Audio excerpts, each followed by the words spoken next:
Hello friends, मैं विजय मौर्य आपका स्वागत करता हूं विजय मौर्य क्लासेस में। जैसा कि हम पढ़ रहे हैं आईपीएससी में हमने पढ़ा कि संख्याकरण करना हम सीख रहे हैं। ठीक है, आईपीएससी में हम संख्याकरण करना सीख रहे हैं। किसका संख्याकरण? मूल श्रृंखला का संख्याकरण करना सीख रहे हैं। तो हम दो नियम बता चुके हैं। पहले नियम में हमने आपको बताया कि अंकन कैसे करना है, मूल श्रृंखलाओं का अंकन कैसे करना है। यदि पार्श्व श्रृंखला या प्रतिस्थापक समूह उपस्थित हो तो अंकन हम उस सिरे से करेंगे जिधर से पार्श्व श्रृंखला या प्रतिस्थापक समूह को न्यूनतम अंक मिले। पहला नियम था। दूसरे नियम में हमने बताया कि यदि दोनों सिरों पर भिन्न भिन्न पार्श्व श्रृंखलाएं या प्रतिस्थापक समूह उपस्थित हो समान दूरी पर, तब हम अंकन किस प्रकार से करते हैं। तो आज हम उसी श्रृंखला को आगे बढ़ाते हुए अपने तीसरे पॉइंट पर चलते हैं और हर एक पॉइंट जो है वो पीछे के दोनों जितने भी हम पढ़ रहे हैं सबको रिवाइज करता है। तो हम एग्जाम्पल जो लेंगे नेक्स्ट वाला, उसमें वो तीनों चीजें आ जाएंगी, तीनों पॉइंट आ जाएंगे। तो इसलिए हम नेक्स्ट पॉइंट पर चल करके आपको एग्जाम्पल कराते हैं ताकि कोई कंफ्यूजन न रह जाए। आइए चलते हैं हम अगले पॉइंट पर। ये हमारा तीसरा पॉइंट है जिसमें लिखा है कि यदि कोई पार्श्व श्रृंखला या प्रतिस्थापक समूह दोनों किनारों से समान दूरी पर उपस्थित हो तो अंकन हम उस सिरे से करेंगे जिधर से प्रतिस्थापक समूह को न्यूनतम अंक मिले। अभी तक हम पढ़ रहे थे कि यदि किसी मूल श्रृंखला में समान दूरी पर भिन्न भिन्न पार्श्व श्रृंखला हो या प्रतिस्थापक समूह, अर्थात पार्श्व श्रृंखला और प्रतिस्थापक समूह एक साथ नहीं आ रहे थे, अलग अलग आ रहे थे। यहाँ पर अभी आपको मैं एग्जांपल दे रहा हूँ। देखिए, जैसे CH3 CH2 CH2 CH3, ये कोई हमारी मूल श्रृंखला है। इस मूल श्रृंखला में हम समान दूरी पर अभी तक जोड़ रहे थे। यहाँ पर या तो मेथिल जोड़ दे रहे थे और यहाँ पर एथिल जोड़ दे रहे थे। ठीक है, दो भिन्न भिन्न पार्श्व श्रृंखलाएं जोड़ रहे थे। फिर क्या बाद में जोड़े? उसी नियम में हमने Cl जोड़ा और Br जोड़ा, दो हाइड्रोजन जोड़े। अब जोड़ना है हमको कि मूल श्रृंखला में, एक ही मूल श्रृंखला में पार्श्व श्रृंखला भी हो, प्रतिस्थापक समूह भी हो। तो पार्श्व श्रृंखला मतलब CH3 जोड़ दिए और प्रतिस्थापक समूह मतलब Br जोड़ दिए। अब दो चीजें एक साथ इस्तेमाल हो रही हैं तो अंकन हम किस प्रकार से करेंगे। ठीक है, इसमें एल्किल भी है और हाइड्रोजन भी है, पार्श्व श्रृंखला भी है और प्रतिस्थापक समूह भी है इस मूल श्रृंखला में। तो इसका अंकन हम किस प्रकार से करेंगे, तो उसी के लिए ये नियम हमने बताया कि यदि दोनों किनारों पर समान दूरी पर पार्श्व श्रृंखला हो या दोनों किनारों से समान दूरी पर अंकन करते समय यदि पार्श्व श्रृंखला या प्रतिस्थापक समूह दोनों उपस्थित हो तो अंकन हम उस सिरे से करेंगे जिधर से प्रतिस्थापक समूह को न्यूनतम अंक मिले। तो देखिए, प्रतिस्थापक समूह हमारा ये है तो अंकन हम इधर से करेंगे 2 3 4। देख रहे हैं 1 2 3 4। अब इसका नामकरण कैसे करेंगे? नामकरण करने के लिए हमने बताया था कि जिसको वरीयता दे रहे हैं उसका नाम पहले लिखेंगे नंबर के साथ। ये पूर्व लग्नक हैं, दोनों पूर्व लग्नक हैं। तो 2 और इसको क्या लिखेंगे? ब्रोमो लिखेंगे। क्या लिखेंगे? ब्रोमो। 2 ब्रोमो 3 क्या है ये? C1H3, अर्थात इस नियम को फॉलो कर रहा है, एल्किल है तो ये एक है तो मेथ, और इस नियम को फॉलो कर रहा है इसलिए मेथिल। तो 3 मेथिल। अब फिर हम मूलाक्षर पर आते हैं। पूर्व लग्नक के बाद किस पर आते हैं? मूलाक्षर पर। मूलाक्षर हमारे कितने हैं? 4 हैं। मूल श्रृंखला के जो कार्बन नंबर होंगे वही हमारे क्या होंगे, मूलाक्षर होंगे। मूलाक्षर 4 है, 4 को हम क्या पढ़ते हैं, ब्यूट पढ़ते हैं। क्या पढ़ते हैं, ब्यूट पढ़ते हैं। तो ब्यूट लिखेंगे, ब्यूट लिख दिए। अब देखिए सिंगल बॉन्ड से सभी कार्बन जुड़े हैं, सिंगल बॉन्ड से जुड़े हैं, इसका मतलब ये संतृप्त हाइड्रोकार्बन बंध है हमारे। और संतृप्त हाइड्रोकार्बन बंध हमारे एन होते हैं। क्या होते हैं, एन होते हैं। सिंगल बॉन्ड हमारे एन होते हैं। तो एन के लिए हम क्या करेंगे, इसका ई हटाएंगे। कल हमने बताया था ए ई आई ओ यू आ जाए लास्ट में, तो हम उसको हटाते हैं। तो यहाँ क्या जोड़ देंगे, एन। क्या हो गया, 2 ब्रोमो 3 मेथिल ब्यूटेन। स्क्रीनशॉट ले लेंगे प्लीज। अभी तक हमने पढ़ा कि यदि मूल श्रृंखला में पार्श्व श्रृंखला और प्रतिस्थापक समूह दोनों आ जाएं तो हम अंकन कैसे करते हैं। और अभी तक हम ये पढ़ चुके हैं कि केवल हमारी जो मूल श्रृंखला बन रही है कार्बन की, कार्बन चैन की जो मूल श्रृंखला बन रही है हमारी, उसमें 2 आ रहे हैं या 1 आ रहे हैं। जो भी हमारी पार्श्व श्रृंखलाएं या प्रतिस्थापक समूह उपस्थित हो रहे हैं मूल श्रृंखला में, या तो वो 2 संख्या में 2 हो रहे हैं, एक ही मूल श्रृंखला में 2 प्रतिस्थापक समूह आ जा रहे हैं, 2 मूल श्रृंखला आ जा रही हैं, और दोनों भिन्न भिन्न आ रहे हैं। लेकिन यदि कंडीशन बनती है कि दोनों समान आए, एक मूल श्रृंखला हो और उस मूल श्रृंखला में 2 से अधिक, चाहे पार्श्व श्रृंखला उपस्थित हो या प्रतिस्थापक समूह उपस्थित हो, लेकिन 2 से अधिक उपस्थित हो, 3-4 पार्श्व श्रृंखलाएं उपस्थित हो जाएं एक ही मूल श्रृंखला में, या 3-4 प्रतिस्थापक समूह एक साथ उपस्थित हो जाएं एक ही मूल श्रृंखला में, तब हम अंकन किस प्रकार से करते हैं।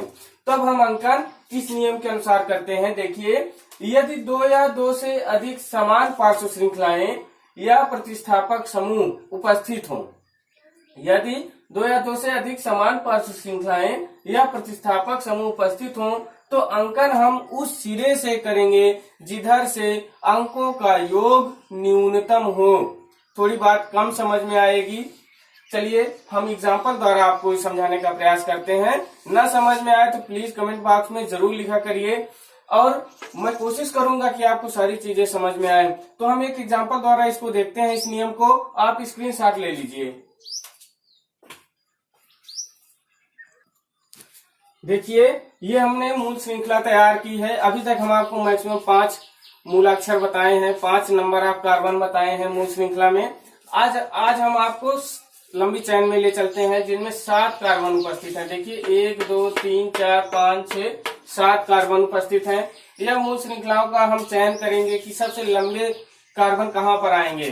तो कई मूल श्रृंखलाएं इसमें बनेंगी, देख लीजिए। एक मूल श्रृंखला हमारी ये हो गई जिसमें 3 कार्बन आ गए, इतने छूट गए, तो ये गलत हो गया। दूसरी हमारी बनेगी, इसी को हम इस तरह भी कर सकते हैं जिसमें 1 2 3 4 आ रहे हैं, ये भी गलत है क्योंकि मैक्सिमम 7 हो रहे हैं।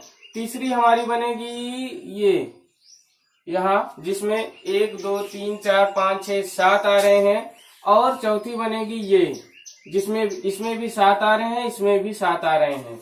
ठीक है ना, देख रहे हैं।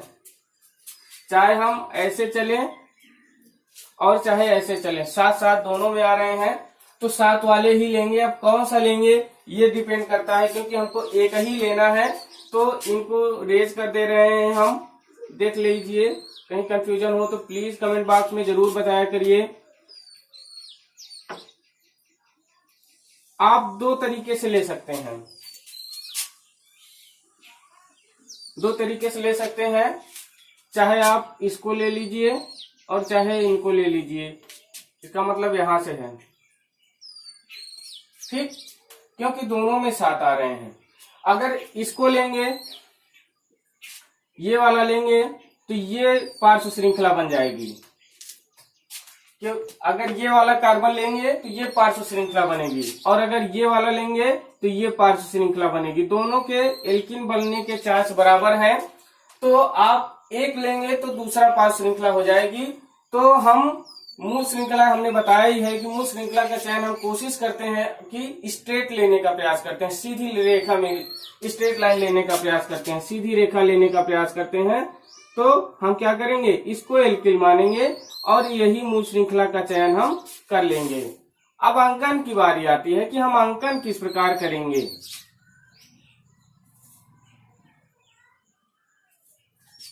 देख रहे हैं, अब इसमें जो आपका नियम बताया गया है उस नियम के अनुसार यहां भी मेथिल लगा हुआ है, यहां भी मेथिल लगा हुआ है और यहां भी मेथिल लगा हुआ है। अब तीन मेथिल लगे हुए हैं। अभी तक हम पढ़ रहे थे केवल 2 मेथिल के बारे में, अब यहाँ 3 मेथिल लग रहे हैं। अब अंकन किधर से करेंगे, तो इसमें लिखा है कि अंकन हम उधर से करेंगे जिधर से अंकों का योग न्यूनतम हो। कुछ नई चीज है इसमें, अंकों का योग न्यूनतम हो। तो हम क्या करते हैं कि दोनों तरफ से अंकन कर लेते हैं। पहले क्या करेंगे, दोनों तरफ से अंकन कर लेते हैं। 1 2 3 4 5 6 7। बहुत ही आसान है, बहुत परेशान होने की आवश्यकता नहीं है। ऐसे आ जाते हैं आपके यहाँ, कभी कभी कंफ्यूज करने के लिए कुछ रहता नहीं है।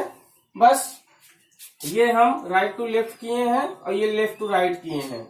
ये बाएं से दाएं आए हैं, ये दाएं से बाएं गए हैं।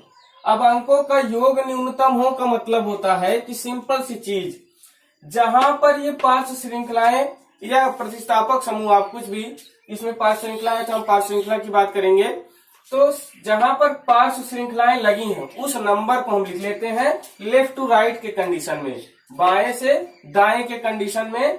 ये जो अंकन किए हैं 1 2 3 4 5 6 7, इसके आधार पर हम उन नंबरों को लिख लेते हैं जिस कार्बन पर पार्श्व श्रृंखलाएं लगी हैं। तो यहाँ पर दूसरे पर लगी है 2, यहाँ तीसरे पर लगी है +3 और यहाँ छठवें पर लगी है तो +6। कितना आया, 3 2 5, मतलब 2 3 5 और 6 11 आ गया। ये लेफ्ट टू राइट है, ठीक है ना, लेफ्ट टू राइट है। L टू R, L मतलब लेफ्ट, R मतलब राइट, ठीक है ना। बाएं से दाएं है, ठीक है। अब दाएं से बाएं वाले में देखते हैं कि कहां कहां लगी है। यहाँ दूसरे पर लगा हुआ है तो दूसरा वाला लिख लेंगे और फिर आते हैं तो 5वें पर लगा हुआ है, 5 लिख ले रहे हैं। फिर 6वें पर लगा हुआ है, 6 लिख ले रहे हैं। अब इनको जोड़ेंगे, 5 2 7 6 13, क्या हो गया 13। अब यहाँ ये राइट टू लेफ्ट है, राइट टू लेफ्ट है। अब देखिए अंकों का योग न्यूनतम की बात कर रहा है। न्यूनतम मतलब होता है कम हो। इसका 13 है, इसका 11 है, तो कौन सा कम है, 11 वाला कम है, तो ये वाला सही होगा। और ये है कौन सा, ऊपर वाला है 1 2 3 4 5 6 7, नीचे वाला हमारा गलत हो गया, नीचे वाला गलत हो गया। इसका स्क्रीनशॉट ले लीजिए और इसको जरूर ले लीजिए। कभी कभी हम जब थोड़ा सा स्टडी से थोड़ा सा दूरी बन जाती है, फिर बाद में देखते हैं तो हमको याद नहीं आता है, तो उस चीज को आप आराम से रिवाइंड कर सकते हैं। इसको देख करके एक बार स्क्रीनशॉट ले लीजिए, आप ले लिए होंगे। चलिए आगे बढ़ते हैं। अब इसके नामकरण पर आते हैं, इसको रेज कर दे रहे हैं। चलिए, तो ये नंबर भी रेज कर देंगे ना, क्योंकि गलत है।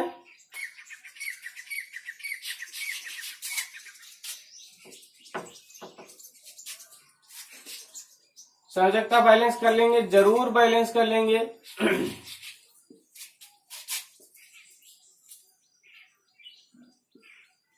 अब इसके नामकरण पर आते हैं, ठीक है। नामकरण हम किस प्रकार करेंगे, तो पार्श्व श्रृंखलाएं लगी हुई हैं, इसमें थोड़ा सा आपको कुछ नया मिल जाएगा क्योंकि इसमें मेथिल ही मेथिल लगे हुए हैं। अब नंबरों को कैसे लिखा जाए, मेथिल तो एक ही बार लिखेंगे, लेकिन नंबरों को कैसे लिखा जाए इसमें, जब एक ही पार्श्व श्रृंखला या एक ही प्रतिस्थापक समूह या एक ही क्रियात्मक समूह या अभी हम असंतृप्त के लिए आएंगे तो बंध भी उपस्थित होंगे, तो एक ही बॉन्ड जैसे डबल बॉन्ड 3 जगह आ जाए तो वो बात की बात है। अभी हम जहां पर हैं इसकी बात कर रहे हैं कि ये पार्श्व श्रृंखला आपकी 3 जगह आ गई है। 3 को आप कैसे लिखेंगे, इनको लिखने का तरीका हम आपको बता रहे हैं कि जिस नंबर पर ये लगे हुए हैं उनको आप लिख लीजिए कामा करके। क्या करके, कामा करके। दूसरे पर लगा हुआ है कामा, तीसरे पर लगा हुआ है कामा, छठवें पर लगा हुआ है ठीक, 6 पर लगा हुआ है ना, कितनी बार लगा है? 1 2 3 बार लगा हुआ है, 1 2 3 बार लगा हुआ है। तो यहाँ डैश लगाएंगे, डैश लगा दिए। कितनी बार लगा है? 3 बार, 1 2 3। और केमिस्ट्री में आपको बताएं कि अगर 2 बार लगता है तो डाई का इस्तेमाल करते हैं, DI। 3 बार लग गया तो ट्राई का इस्तेमाल करेंगे, और 4 बार लग गया तो टेट्रा का इस्तेमाल करेंगे। ये गिनती है, ये 2 के लिए, ये 3 के लिए, ये 4 के लिए। एक के लिए मोनो होता है, जैसे कि आप देख रहे हैं, एक अभी तक था तो उसके लिए हमने मोनो लिखने की आवश्यकता नहीं समझी है, मोनो नहीं लिखते हैं। लेकिन जैसे ही 2 आता है, 3 आता है, 4 आता है, तो हम टेट्रा का इस्तेमाल, ट्राई का इस्तेमाल और डाई का इस्तेमाल करते हैं। तो आप प्लीज इन संख्याओं को याद रखने के लिए इसका स्क्रीनशॉट जरूर ले लेंगे। आप ले लिए होंगे। तो यहाँ हम अपने IPSC नाम पर चलते हैं। इधर 2 3 6, फिर डैश लगा दिए। हमने बताया कि नंबर के बाद आपको तुरंत डैश लगाना है। डैश लगा दिए। कितने हैं? 3 हैं। 1 2 3 जगह लगे हुए हैं और एक ही चीज लगा हुआ है। जब एक ही चीज लगा रहेगा तभी लगाना है आपको। जैसे 3 मेथिल इस मूल श्रृंखला में उपस्थित है, तो इनके लिए हम क्या लगाएंगे? ट्राई। क्या लगाएंगे? ट्राई। 2 3 6 dash try. क्या है ये? मेथिल है। क्या है? मेथिल है। 2 3 6 ट्राई मेथिल। अब आते हैं किस पर? जो हमारी मूल श्रृंखला के मूलाक्षर हैं उन पर आते हैं।